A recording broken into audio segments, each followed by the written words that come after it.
avec un énorme plaisir que l'on vous retrouve encore une fois sur Médien TV pour notre escale culture au cœur de l'Afrique. Et comme à notre habitude, eh bien, nous ferons un tour complet de l'actualité culturelle sur notre continent, avec aujourd'hui notamment un focus sur l'œuvre de Léopold Sédar Senghor, de président à poète, ou plutôt de poète à président, ou les deux à la fois. On se fera un plaisir d'en parler. Nous irons également du côté de Paris à la rencontre de Fela Kuti à travers cette magnifique exposition qui se déroule en ce moment même où je vous parle, au cœur de la ville lumière. Mais avant toute chose, direction le Rwanda, à Kigali pour être plus précise, à la rencontre d'un jeune réalisateur extrêmement talentueux. J'avais eu l'occasion de le rencontrer. Aujourd'hui, je le rencontre encore une fois avec vous. Il s'appelle Yuri Amouli et il est avec nous.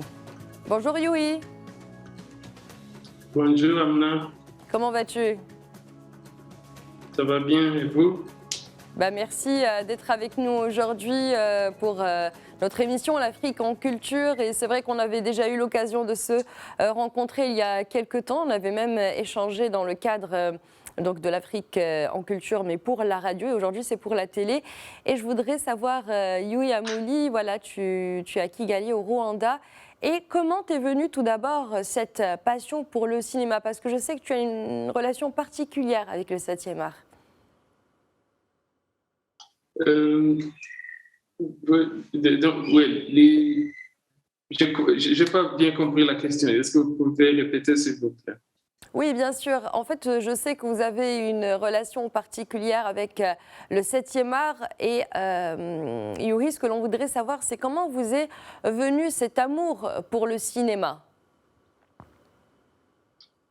Oui, donc l'amour du cinéma est venu je peux dire en 2014, quand j'ai quitté l'école de droit et j'ai commencé à m'engager avec beaucoup des ateliers, des écritures, et j'ai commencé à lire beaucoup sur le cinéma, et c'est ça où je me suis dit, moi aussi je peux faire ça. Et dans cette trajet d'essayer de lire, d'écrire le scénario, j'ai découvert que j'ai une passion de raconter des histoires, et c'est comme ça que j'ai décidé de commencer à faire les films.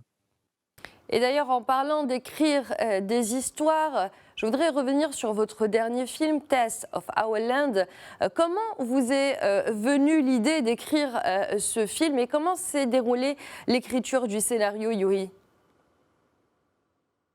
Donc, le film Test of Our Land est venu de mon propre expérience. Moi aussi, j'ai travaillé dans une mine au Rwanda avec les Chinois. Et c'est là où j'ai eu l'idée de parler, d'écrire un film sur ça. Et donc, j'ai commencé à écrire quand je travaillais là-bas. Et après 2 ans, j'ai pu faire le film. Donc, l'idée et l'écriture est inspirée par mes propres expériences en travaillant dans une mine au Rwanda. Et d'ailleurs, avant de continuer à parler de votre film The Test of Our Land, on regarde tout de suite un extrait de la bande-annonce et on revient juste après. Everything will be fine. Everything will be fine, will be fine. Until when?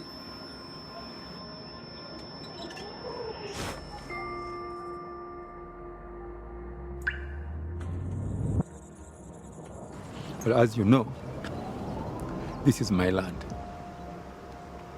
And until I'm compensated for it, it will remain my land. I know this place, inside out. And I know there's gold under that mountain. Yohani, your request is impossible.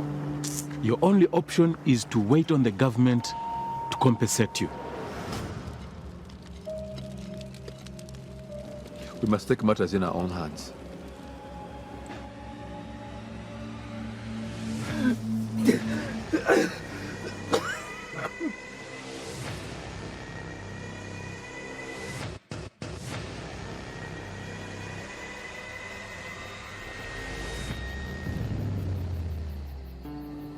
Did you really kill that Muzungu?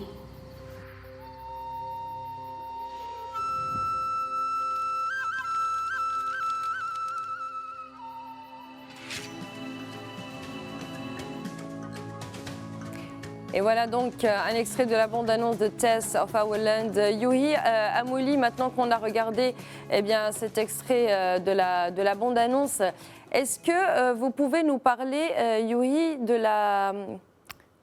de l'idée, ça vient de votre propre vécu, mais ce que je voudrais savoir, c'est comment s'est passée concrètement l'écriture du scénario? Est-ce qu'en écrivant ce film, c'était un peu comme une autobiographie ou c'était totalement de la fiction? Non, c'était totalement de la fiction, mais c'était juste un caractère dans le film à qui je projetais mes propres expériences. J'ai projeté mes propres expériences sur juste un caractère, mais le reste, c'était de fiction. Et je voulais juste écrire un film sur une famille et mon expérience a continué à se manifester, à s'amener sur le scénario. Donc, au début, je voulais écrire du fiction, mais la fiction a continué à être tout près de la réalité. Et je voudrais savoir également, Youhi, quelles sont les thématiques qui vous inspirent le plus quand vous parlez de cinéma? C'est quoi qui vous inspire au quotidien pour faire le 7e art, selon vous? Dans ce film et même dans les projets que j'envisage à faire dans le futur, la thématique qui m'inspire vraiment, c'est l'influence des forces extérieures sur le peuple africain. C'est ça ce que je vais explorer. Et justement, quelle est la place de la culture africaine dans votre cinéma, Youhi? Est-ce qu'on peut dire que c'est une source d'inspiration principale? Est-ce que c'est votre muse en quelque sorte?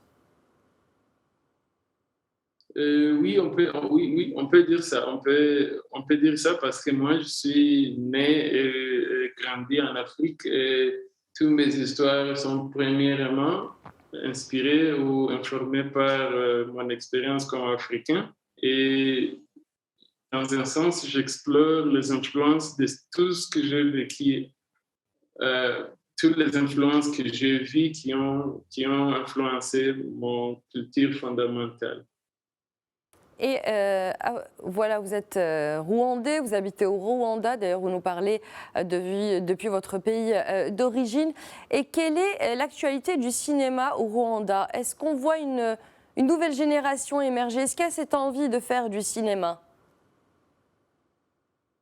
On peut dire qu'au Rwanda, le cinéma n'est pas très avancé. Le cinéma comme l'industrie n'est pas très avancé, mais il y a des gens qui font les films indépendamment. Moi-même, y inclus. Donc, nous ne sommes pas beaucoup, mais il y a du cinéma dans le sens qu'il y a des gens qui font des films et qui essaient de montrer leurs films partout dans le monde, comme j'ai montré le film au Maroc. Mais le cinéma comme l'industrie, on peut dire que n'existe pas. Et pas encore. Et vous êtes un des, entre guillemets, pionniers du cinéma dans votre pays. Et comment a été reçu votre film au Rwanda? Est-ce qu'il y a eu un effet de surprise? Est-ce qu'il y a eu de la fierté?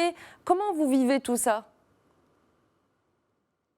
Oui, les gens qui ont pu voir le film, je dis les gens qui ont pu voir le film parce que c'était pas vu partout au Rwanda, mais les gens qui ont vu ça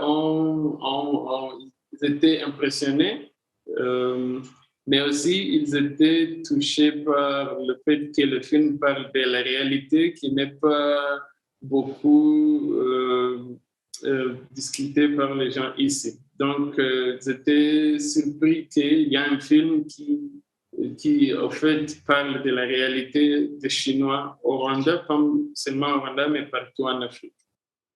Et on a discuté un peu avant l'interview, Youhi, et vous êtes en train de travailler sur un nouveau projet. Est-ce que vous pouvez nous en parler un peu plus en détail? Juste un petit détail, c'est un projet qui parle des processus de visa pour les Africains. Donc, on continue avec le thème d'explorer les Africains, la culture africaine et les influences qui viennent de l'extérieur.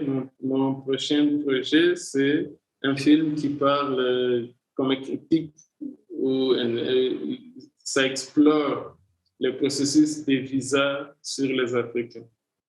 Et est-ce que vous êtes en pleine écriture? C'est tout ce que je peux dire. Oui, actuellement, vous en êtes où dans votre nouveau projet? Est-ce que le scénario est en place? Est-ce que le tournage est prévu ou est-ce que c'est encore un peu que les débuts? Le tournage est prévu pour l'année prochaine, mais ce n'est pas 100% confirmé, mais je continue à écrire le scénario. Donc, dès que je termine à écrire le scénario, on va confirmer le tournage peut-être fin l'année prochaine. Et je voudrais savoir peut-être avant de nous quitter, Yuri, si vous deviez définir votre cinéma, quelles sont la définition que vous donneriez à votre manière de faire du cinéma? Je pense que ma manière, c'est pragmatique et minimaliste. Ce sont les mots qui viennent dans ma tête immédiatement. C'est ce que je pourrais dire. Je pense que vous avez été très précis et très concis dans votre définition. Merci d'avoir été avec nous, Yuri. C'est un plaisir que de vous recevoir dans l'Afrique en culture. Merci beaucoup. Inch'Allah, merci beaucoup. Merci beaucoup pour l'interview. Merci, à très bientôt.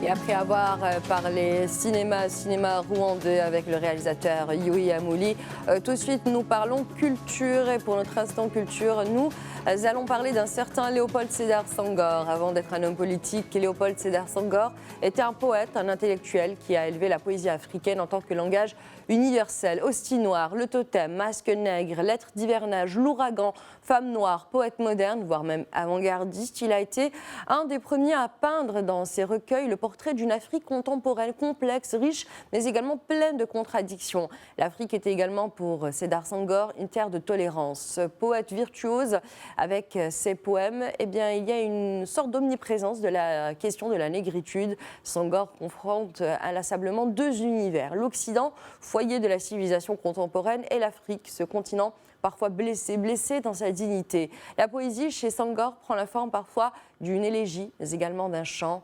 Léopold Sédar Senghor consacrera sa vie à servir cette Afrique, ventre maternel, 1000 fois bafoué. J'avais commencé par être déchiré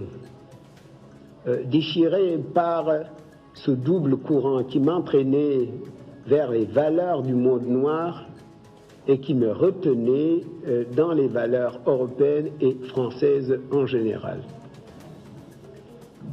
Aujourd'hui, je ne me sens pas du tout déchiré, mais j'ai dû vivre une passion au sens étymologique du mot.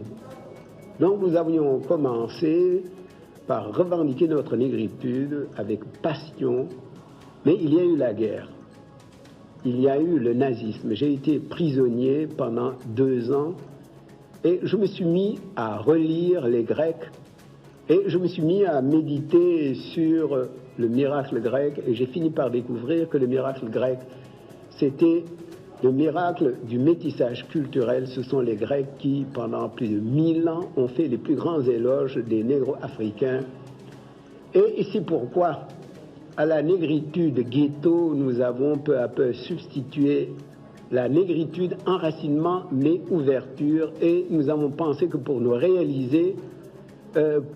réaliser l'évangile que nous prêchions, pour employer une formule de Sartre, il nous fallait être des métis nous-mêmes et assimiler les valeurs fécondantes de la civilisation européenne en général et française en particulier, qu'il fallait greffer sur la raison intuitive, la raison discursive. Et il fallait que ces deux raisons se fécondent mutuellement, car c'est dans cette fécondation que le miracle grec s'est produit, et c'est le cas de la France. Qu'est-ce que c'est que la France? Il y a 2 races en France. Le poète et humaniste sénégalais Léopold Sédar Senghor, premier président du Sénégal, jouera également un rôle essentiel dans le développement d'une conscience et d'une identité noire africaine à part entière. Pionnier de la négritude, mouvement initié notamment avec Aimé Césaire, Senghor a donné à la poésie africaine une universalité. Poète que l'on peut qualifier de symboliste, sa poésie profondément dermique est une sorte de chant incantatoire qui fait écho à la pensée et au corps. Premier Africain élu à l'Académie française, son langage poétique exprime avant tout l'espoir de créer une civilisation universelle, unissant les traditions et le métissage culturel. À la mission catholique de Ngazobil, la tradition avait été maintenue. Après le dîner, nous avions une longue récréation et le plus habile des conteurs se mettait à inventer des contes où il mêlait la civilisation négro-africaine et la civilisation européenne. Je me rappelle en particulier le pays où l'on mange de la glace, où l'on se nourrit de glace. Et vous retrouverez cette expression dans un de mes poèmes. Cette lente lune de manne au royaume de notre enfance, ce lumineux été sans nuit, cet éternel baiser des époux, des fiancés, qui le dirait? Irons-nous à Belbord, où les hommes se nourrissent de glace, ou bien à Moussoro, où les pans fleurissent sauvages? Les femmes y ont 4 coudées, leurs seins mûrissent au soleil, et leurs jambes lentes paraissent et disparaissent sous les nuages, comme des crétoises.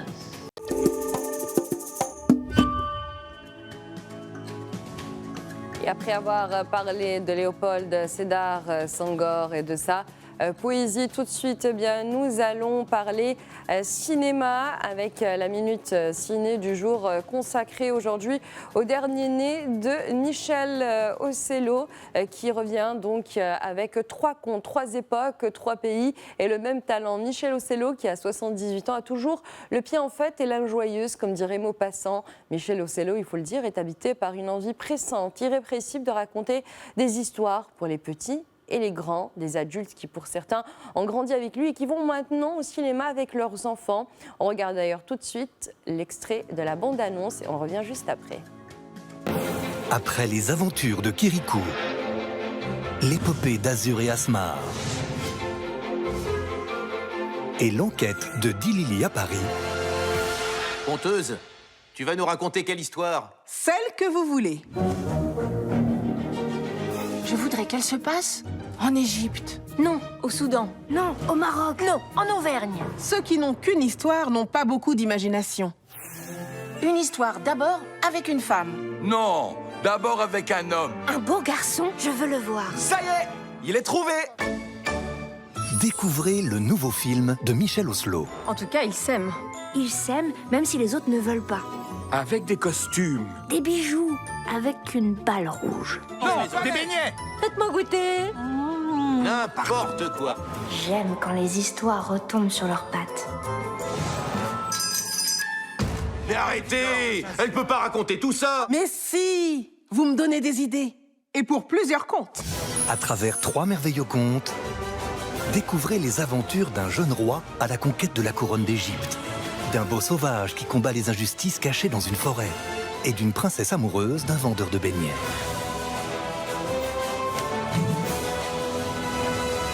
Le pharaon, le sauvage et la princesse, le papa de Kirikou.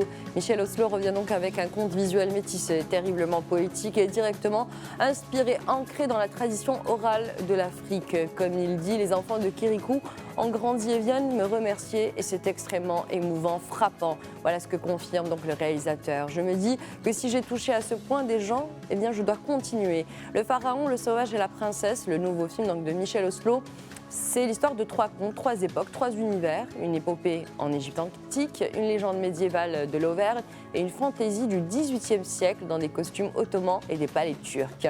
Michel Oslo, le réalisateur, a passé plus de 6 mois sur place dans cette trilogie. Il y a l'Égypte antique, donc l'Auvergne, ou encore le Moyen-Âge et ce fameux palais turc. 3 décors différents, mais une même thématique. Des jeunes gens épris de liberté et d'amour, plus malins que les adultes. D'ailleurs, des récits universels portés par un dessin inimitable, simple et très précis, qui a d'ailleurs demandé des milliers d'heures de travail à 2 studios d'animation en Belgique et en Lorraine, et surtout un important travail de documentation, notamment pour l'Égypte. Comme il le dit, j'ai travaillé avec le Louvre, le grand égyptologue Vincent Rondeau.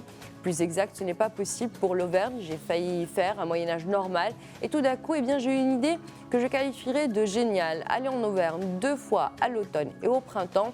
Et pour le 3e conte, je me suis permis des fantaisies. C'est une turquerie, quelque chose de joli sans essayer de faire quelque chose de juste. Cela faisait partie des délices de mon métier de documentation. Michel Oslo, Le Pharaon, le Sauvage et la Princesse, donc 9e film d'animation d'un artiste qui se définit comme un paysan, un artisan et un intello.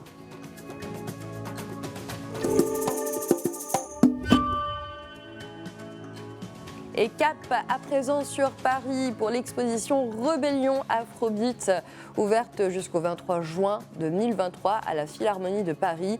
Exposition qui retrace la trajectoire politique et musicale d'un certain Fela Kuti, une immersion visuelle et sonore sans pareil. Comme disait Fela Kuti, la musique est l'arme du futur. Et pour cause, l'inventeur de l'Afrobeat, genre musical révolutionnaire qui mêle rythme yoruba, free jazz, high life ghanéenne et funk africaine-américaine, estimait que la musique du continent ne devait pas être un divertissement, mais surtout un objet politique, révolutionnaire au service des opprimés. Fela est une figure qui nécessite cet éclairage pour déblayer donc toute la complexité de sa musique, sa personnalité et son aura politique. Voilà ce que dit Alexandre Girard Muscagori, un des commissaires de l'exposition.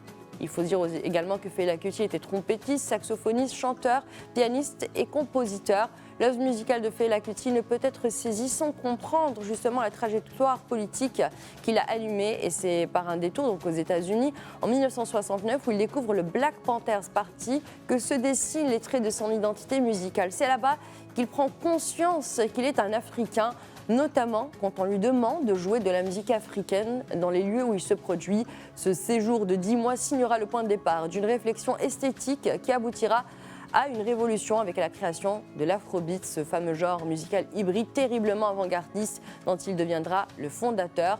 D'ailleurs, on regarde tout de suite le clip officiel de l'exposition de Fela Kuti. Because most 99.9% of the information you get about Africa is